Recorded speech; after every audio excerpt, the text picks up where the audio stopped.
Good morning, good morning, good morning again to another edition of Inspirational Wednesdays. My name is Pastor Al Kennan III. Today is Wednesday, April the 2nd, 2014. This is a day the Lord has made. We are rejoicing. We are glad in it. We are here to fellowship and commune with the Lord through prayer, praise, and devotion. It's our prayer this morning that God would not only just hear our prayers, that He would move on our behalf in such a mighty, mighty way so that when it's said and done, we know beyond a shadow of a doubt that our Lord did the impossible in our lives, making the impossible possible, making it our reality, and that He is alive and well on the throne, and we have a testimony, an awesome witness about His goodness, His faithfulness, His mercy, His grace, and His love. I don't know about you, but I am ready for some prayer this morning. I am ready to see what all God has for us this morning. I am ready to fellowship with you, to commune with you. I'm ready to intercede on your behalf and on the behalf of other people. So with that said, we're going to get started. We're going to open up with our opening morning prayer. Let's get right into it. Dear Father God, thank you for blessing us, for keeping us, for loving us, for being graceful towards us, for being merciful towards us, for just being an awesome God in every sense of the word for us, to us, and on our behalf for the last 7 days. Now, God, we are asking that you will inhabit this place, inhabit this space. God, just because we're on the telephone doesn't mean we aren't before your glory. And we, God, ask that you would share that glory with us this morning so that, God, we would be encouraged, we would be empowered to come before you, to raise what's on our hearts and minds so that you may not only take it from us, but you may handle it and resolve it on our behalves. Now, God, we declare by faith that you are a hearing God. You are a God of action. You are a God of love. And God, so we bring before you our prayer requests, our praise reports, and our prayers, knowing, God, that you will receive them this morning. It's by faith and in your Son's mighty, matchless, marvelous, and magnificent name that we do pray. Amen. Amen, everyone. Amen. The scriptorial focus for our devotional this morning comes from the 42nd Psalm, the first two verses. That's Psalm 42, verses 1 and 2. I will read from the New International Version of the Scripture. The Word of God is as follows. As the deer pants for streams of water, so my soul pants for you, my God. My soul thirsts for God, for the living God. Thus far, the Word of God. The title for this morning's devotional is Discerning God Requires Desiring Him. Discerning God requires desiring Him. For the past couple of weeks, the Lord God Almighty has focused on teaching us how to discern Him. He's revealed to us that in order to fully serve Him as disciples and stewards, we must know Him. We must grasp exactly what it is about Him that He requires us to demonstrate to the world through these roles. A big part of making this happen involves discerning Him. We must be able to distinguish the Lord from all other influences present in our lives. In order to do this, God shared that we must know His voice. We must be able to identify and separate it from all the other voices in our lives competing for top billing. If we can learn how to recognize His voice, then we're much more likely to know when He's giving us instructions. We'll better realize when He speaks blessings and favor over our lives. Our Heavenly Father also revealed to us the necessity of perceiving His presence in our lives. As we go about our daily routines, it's imperative that we discern not only that He's present with us, but also how His presence enables us to serve Him productively, purposefully, and proficiently. It doesn't just guide us through each day, it opens doors permitting us to engage in certain activities. His presence forecloses those opportunities available to us that could and would ultimately destroy us. It protects us from persons that seek to use and abuse us, and its presence safeguards us from things that want to hurt, harm, and injure us. Discerning God is a very big deal for us. It holds the keys to exposing us to entirely new experiences. It provides us with divine guidance, helping us to grow in faith and to develop into mature Christians. Without discernment, our discipleship would become stagnant. Our stewardship wouldn't maintain its fiduciary integrity. Therefore, it's necessary that we not only learn what discernment is, but how to utilize it effectively in our lives. With this in mind, the Lord God addresses this week the truth that in order for us to discern Him effectively, we must first desire Him. We must long for the Lord and His presence in our lives. Many of us crave sweets and desserts. Others of us obsess over items of clothing and articles of jewelry. There are even some of us who dream on end about the day when we'll meet our idols. Just as we long for all of this, we must also long for the Lord if we're truly and actually to discern Him. In our scriptorial focus this morning, the psalmist longs for the Lord God Almighty. He's desperate for God, and nothing less than all the Lord will suffice to satiate this incessant desire. The psalmist compares her need for God with every living being's need for water. Just as a deer must have water to survive, so too must the psalmist have the Lord God to live, and she wants him to know it. Actually, simply knowing this isn't good enough for the psalmist. No, he needs God to act upon it. He needs the Creator to give him what his soul yearns for, the complete essence of our Lord and God. Every moment of every day, he wants every bit of God.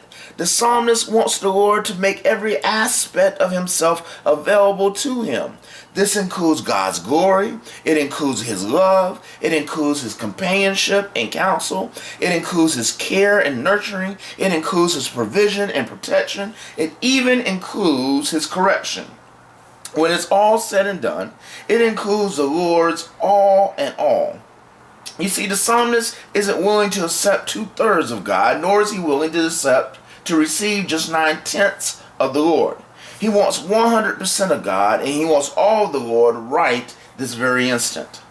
Our Heavenly Father is happy to be wanted like this. Dare I say, He's thrilled and overjoyed to be the subject of our demands. How better to show the Lord that He's truly loved than to be told by us, His creation, that we want all of Him right now and we aren't willing to accept no or wait a minute from Him. This is how He wants us to want Him. We must desire Him so much so that He's afraid of hurting our feelings and is therefore strongly motivated to fulfill our demands. To do this, we must understand the Lord as a necessity. In both our hearts and minds, God must be an absolute need. He must become an essential part of our makeup. He must be so integral to us that without Him, we feel incomplete. Now, I know that this may seem strange to us, desiring a deity that we can't see or touch, so much so that we aren't whole unless we're united completely with Him. But this concept of needing someone or something in order to be fulfilled is nothing new to us. We all spent money to see Jerry Maguire, where Tom Cruise told Renee Zellweger that she completed him. We spent more money watching Boomerang as Eddie Murphy told Halle Berry that he was lost without her and that he couldn't breathe unless he had her in his life. If we can spend hard-earned money to watch men pretend that their survival depended upon the presence of certain women in their lives, then we can actually spend time and energy longing for our Lord and God. Every one of us should be able to articulate to our Heavenly Father just how incapable we are of functioning properly without Him present in our lives. I know this sounds silly, but life really does lose its meaning when the Lord distances Himself from us. When He withdraws His presence as well as His grace and mercy from us, it does feel like the coldness of a dark winter. It's perfectly perfectly acceptable for us to be so dependent and reliant upon God that we cling to Him like static electricity causes our clothes to cling together and to our bodies. Desiring God also requires us to want Him. Now I know this requirement seems self-evident. It must readily jump out to anyone that takes the time to notice. How can we desire the Lord without first wanting Him? But the truth is that the issue isn't whether or not we want the Lord. Rather, it's about how much we really want Him to be front and center in our lives. You see, many of us only want the Lord present in our lives as long as His presence doesn't interrupt or interfere with the plans we made for ourselves. We want to do everything we're big and bad enough to think of. And we don't want anyone or anything to come between us and the goals and desires we set for ourselves. Not mama, not daddy, not our best friends, not our girls, not our boys, and definitely not God. If anything, we want the Lord to be co-equal to those persons and things we hold dear in our lives. We're so afraid that if we give our all to God, we won't have anything left to give our loved ones and cherished possessions.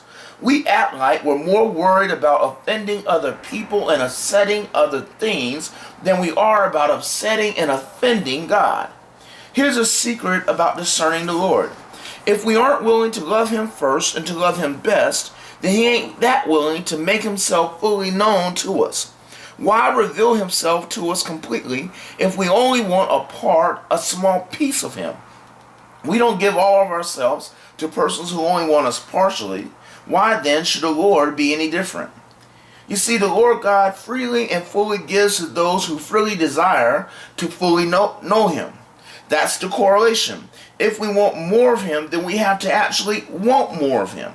We can't just give Him lip service and then expect Him to give us something we really don't want. That includes discerning Him. If what we want is the in the background of our life kind of God, then don't be surprised when moments of trouble arise in our lives and He plays the background. And ain't no need to be worried whether or not He's walking with us through Death's Valley if we aren't trying to connect with Him at the top of life's mountain. If we really want a rarely seen and never heard Lord, then stop getting upset when He doesn't say a mumbling word when we call. How can we really expect God to be all of that to us when we relegate Him to second, third, and fourth tier importance in our lives? Discerning God requires desiring Him. He responds instantly to a heart that yearns for Him. He's motivated to be Lord to the person who craves more and more of Him in her life. He's more willing to make Himself known fully to us when there's a full desire in us to know all of Him. So let's stop messing around. Let's stop playing with God. Let's make our desire known to Him. Let's pant for Him like a deer pants for water. Amen. Let us have a word of prayer. Dear Father God, creator of the heavens and the earth, we do want You. No, we long for You. We're the deer panting after the streams of water. You're necessary for our lives. You're the only thing that sustains us. You're the only one that enables us. You're the only entity that has loved us and cared for us at every moment of our lives. So we stand here before You today asking, no begging, that You give us more of You. We truly want to discern You and Your will for our lives. We want to hear You every time You talk to us. We want to know without a doubt that You're present with us every step of the way. Therefore, please know, God, that You are our desire. You are our need, and You are our yearning. Give us all of You and then some. Don't withhold any part of You from us, and we'll be careful and determined to give You the love, worship, and praise You so richly deserve. It's in Your Son's mighty, matchless, marvelous, and magnificent name that we do pray. Amen. Amen, everyone. Amen. We have just had our morning devotional, and it's our prayer that as you go through your day-to-day, you would realize, you would understand that God indeed must be desired in order to discern Him. In fact, let's be for real. Many of us have either dated someone, been in serious relationships, or are married. And the truth of the matter is that that person was able to gain our love because that person showed us that he or she really wanted all of us. They didn't want just a part of us. They just aren't willing just to hang out with us for a couple hours. They really wanted all of us. And so that's the way God wants us to want him. He wants us to really want all of him. And guess what? We show him how much we want him as we live our daily lives. When we ignore what he says to us, when we ignore his will, when we act ungodly, when we act timid, when we act scaredy cattily. I know that's not a word, I made that up, but basically acting like a scaredy cat, afraid to stand on your faith, afraid to declare the goodness of the Lord, afraid just to walk up to someone and say, hey, I understand what you're going through, I'm going to pray for you. We show him we don't desire him very much. And so what happens is, because we don't desire him, God doesn't feel the need to let us discern him. His thought is, why allow you to know all of me when you're only giving me 25% of you? In fact, I say this, and I know we're not at church, but many of us show that we don't desire God by the way we rob him every Sunday. Many of us have been blessed tremendously. I mean, we have tremendous employment positions, tremendous responsibilities. We're earning tremendous salaries that many of our parents and grandparents would have never seen in their life. Yet we come to church and we write a $25, $30 check and pretend like that's our offering. We pretend like we've only made $250 to $300 a week that week. We show God we don't desire him. And since we don't desire him, he won't allow us to discern him. So I hear a lot of people saying, I want more of God. I want to really discern him. I want more of him in my life. I want to long for him and I yearn for him. My answer is, then you need to start showing him that you desire him, that you really want him present in your life, that you care about how he feels about you. You care about him being present in your life. You show him just how much you long for him. Actually show him the panting that the deer does for the water. Amen? Amen. It's time for our prayer session of our call. And you know what? I am excited about this prayer session call because I believe that today God is going to do some mighty things right where we stand or sit right this moment.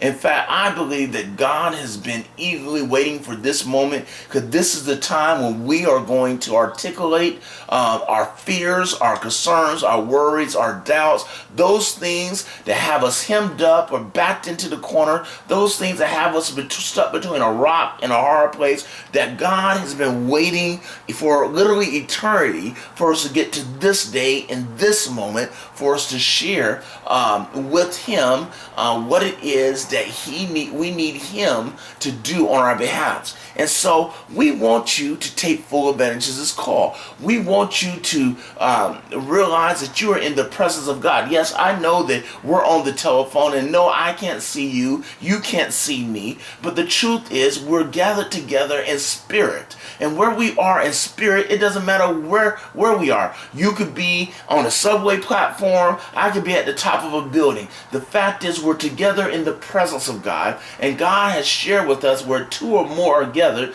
there shall he be. Well, guess what? I'm here. You're here. There's the two. He's here with us. He's fellowshipping, communing, and tabernacling with us right here at this call. So since we have God's undivided attention, since we have God present right here, let's discern his presence and let's show him that we desire him by actually bringing before him those things that are on our hearts and mind, those things that we're going through or someone else is going through, those things that we need him to handle, because the truth is only he can handle it. So this is how we're going to raise our prayer concerns, our praise reports, and our prayers. We want you to jump right in, give us your name, where you're calling from, and we'll go from there. If you're afraid that someone will recognize you and you don't want anyone to know exactly who you are and what you're going through, just give us where you're calling from, and then share with us what it is that you want us to pray for you about. But remember this: do not be fearful of who's on the call. The truth is, everyone on this call are calling because we need prayer in some shape, form, or fashion. And the truth is, we don't have time to judge what you're going through because we're going through enough on our own. So don't worry about it. In fact, I say it all the time, and I'm going to continue to say it. You may have the words that perfectly articulate what it is I'm going through. I may not be able to articulate, I may not be able to raise it, but when I hear you raise the prayer, I can attach my concern to your prayer because I'm going through something that's so similar to what you're going through that together we are sending God a 2-for-1. And so don't worry about what you sound like. Don't worry about what you're going through. Take advantage of this call and to raise your prayer concern. All right? With that said, let's go ahead and open up the floor to receive prayer requests, praise reports, and prayers. If you have one, give us your name and where you're calling from, and we'll go from there.